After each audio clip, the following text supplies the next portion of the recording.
السلام علیکم ورحمۃ اللہ وبرکاتہ۔ یہ میرے پاس آپ دیکھ رہے ہیں سنکھا ہولی بوٹی، یہ زمین پہ مفروش ہوتی ہے، سخت زمین پر ہی یہ عموماً پیدا ہوتی ہے، سخت بنجر زمینوں پہ، کنکریلی زمینوں پر پیدا ہوتی ہے۔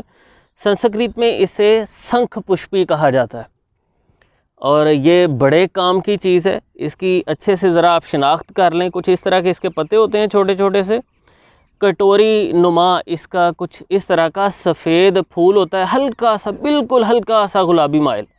تو ہرن کھوری سے آپ نے اسے ملانا نہیں ہے، اس میں ڈیفرنس ہے۔ ہرن کھوری کا ایک تو پھول، اس میں تھوڑی گلابی آلائش زیادہ ہوتی ہے، تھوڑا سائز میں بھی بڑا ہوتا ہے، اور اس کے پتے بھی بالکل اس سے ڈیفرنٹ ہے۔ اس کے دیکھیے یہ چھوٹے چھوٹے سے پتے ہیں۔ اس کا پھول تھوڑا بہت ہرن کھوری سے ملتا ضرور ہے، ویسا ہی کٹوری نما ہے، لیکن اس کے پھول کی رنگت میں بھی فرق ہے، اور اس کے پتے بھی بالکل دیکھیں چھوٹے چھوٹے سے اس کے پتے ہیں۔ اسے استعمال کیا جاتا ہے فساد خون کو دور کرنے کے لیے۔ خون کو یہ صاف کرتی ہے، اور خون کو صاف کرنے کے ساتھ ساتھ سوزاک اور آتشک کے علاج میں بہت مفید ثابت ہوتی ہے۔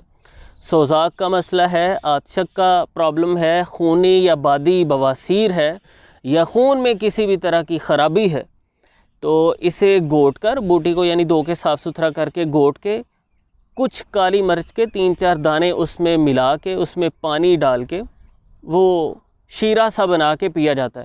یعنی اگر کوئی 15 گرام کے قریب بوٹی ہے، اس میں 2 سے 3 کالی مرچیں ڈالیں گے گوٹ کے، اس میں کوئی آدھا پونا گلاس پانی کا ڈال کے اسے پن کر وہ پی لیا جائے گا کھانے سے تقریباً 1-1.5 گھنٹہ بعد، یا صبح خالی پیٹ بھی پیا جا سکتا ہے۔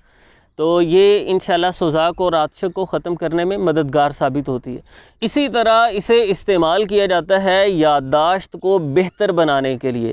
یہ ذہنی صلاحیتوں کو نکھارتی ہے، حافظے کو، یادداشت کو مضبوط بناتی ہے۔ یادداشت کو مضبوط بنانے کے لیے، جریان کو ختم کرنے کے لیے اس کا سفوف بنا کے کھایا جاتا ہے۔ اسے پیس کے پاؤڈر بنا لیجیے۔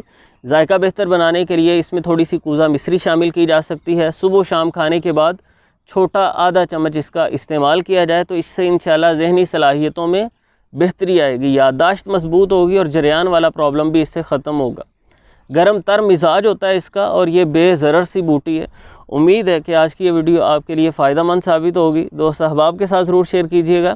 ویڈیو اگر اچھی لگی ہے تو لائک ضرور کیجیے، اور چینل پر اگر آپ نئے ہیں یا ابھی تک سبسکرائب نہیں کیا تو سبسکرائب ضرور کیجیے۔ ملتے ہیں انشاءاللہ نیکسٹ ویڈیو میں۔ اللہ حافظ۔